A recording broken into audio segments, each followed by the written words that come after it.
Hey everybody, Scott Spreitzer here with Raphael Esparza. We are DocSports.com, and welcome to Week 3 NFL Joes versus Pros. We'll let you know where the public and the Sharps differ, where they've plunked down their money and their tickets between both the Joes and the Pros, and we'll give you the biggest differentials. We're going to talk about 4 games, plus have a free pick in the big clash between the Cowboys and the Seahawks at the end of today's report. Hey, before we get to all of that, listen, if you've yet to become a member at DocSports.com and just want to give it a trial run, it is a real cool way to do it. You click on that link below the video, get yourself set up for a free $60 account, and then you can use those free $60 on any of our daily packages. And that includes Raphael, that includes me, and anybody on the roster at DocSports.com. And again, you just click on that link below the video to get started. Listen, last week we jumped on and we mentioned that the public actually did quite well against the Sharps in head-to-head matchups in Week 1. They cashed 4 of the top 5 differentials, and we're really off to a great start. Little bit of revenge by the Sharps in Week 2 as the head-to-head differentials saw the Sharps cash 3 out of 4 bets. And, of course, the big difference maker was the Monday Night Football game where the Raiders knocked off the Saints, and we saw a whole lot of public action on New Orleans. Sharps came back on Las Vegas, and the Raiders kicked off the Sin City era with a nice win. Raphael, your thoughts real quick on what we just saw in Week 2, including the Monday night win by the Las Vegas Raiders. Yeah, Monday night game was fun to watch. Glad the Raiders opened up the stadium with a W. Me and you were supposed to be there watching that game live instead on our couches, so that was a little bit depressing, but at the same time, it was fun to see them come up and get the big W against not only a playoff, a lot of people's NFC maybe championship team to go to the Super Bowl. So to get that W, I thought was very impressive. Took a little bath last week. Some books got crushed on teasers. Big teasers came in. And then with the Monday night game, the books lost a little bit because that game also went over. So, just an effect. TV games, favorite over or better than over, usually, and that's what we saw pretty much all week too.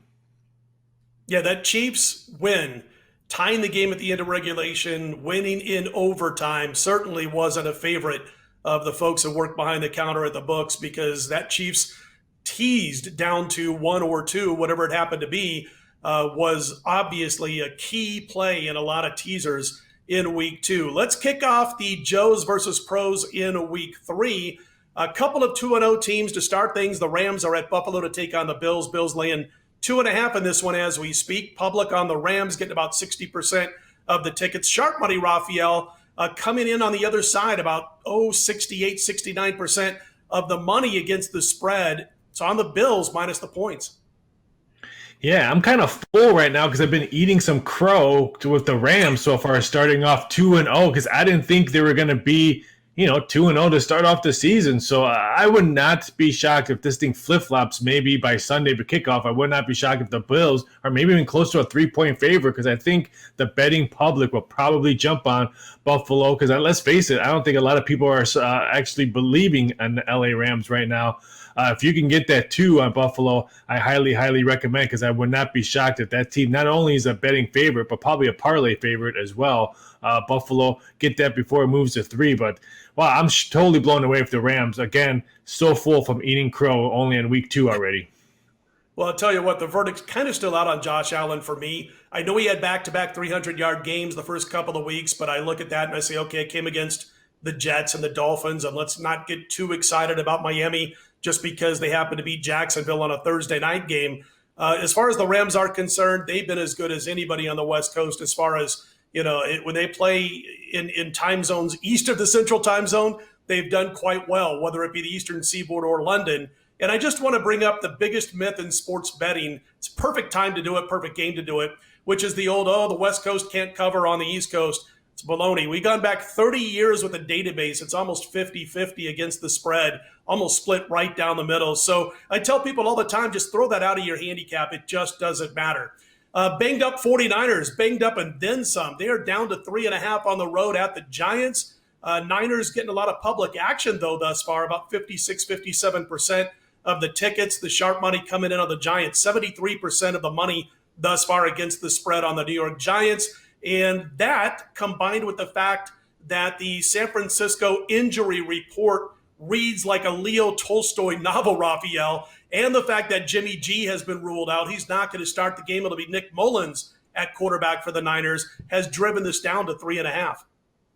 Yeah, I don't know how to look at this game. There's a couple games I always tell bettors, tell clients, tell people who just waiting in line to put their parlays in. There's just a couple games. You just put a big exit and just walk and just pass on it.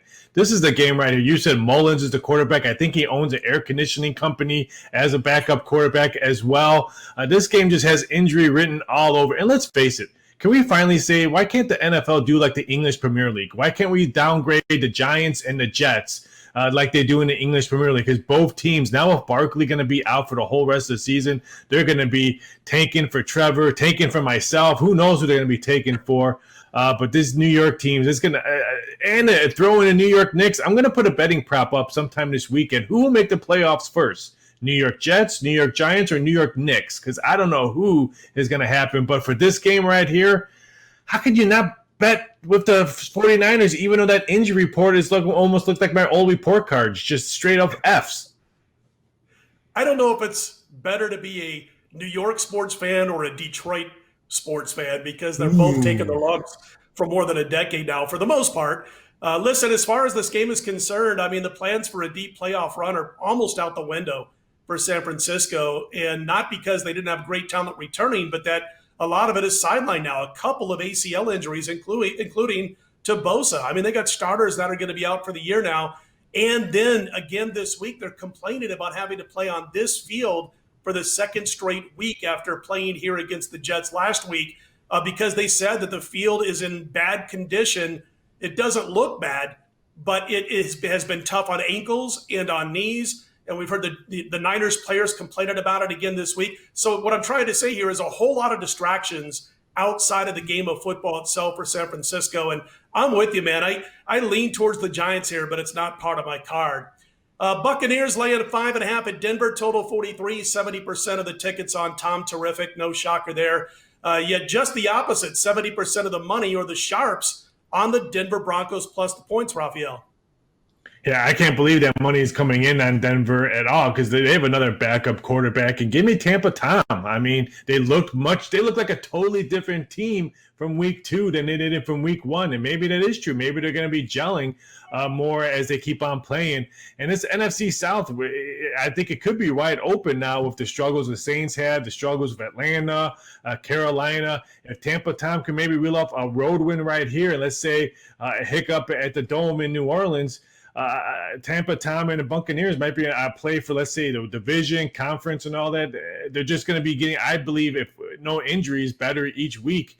What a great way to go to Denver in a quiet stadium and maybe stealing a road victory. But I still blown away that Denver is getting some kind of money just because of a backup quarterback. They got hit by the injury bug as well.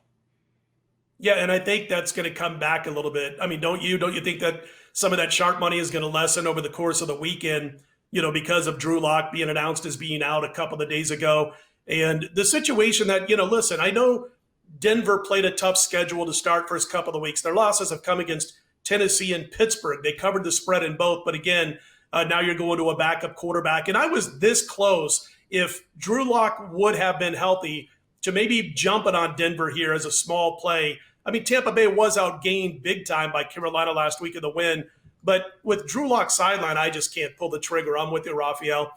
Free pick time, and it is a good one. Really quick, one thing about I'm sorry? Really quick, one thing about the Tampa-Denver game, it's a 325 game. So if you do like the Broncos, I can guarantee you the morning people will be chasing, that might move to 6.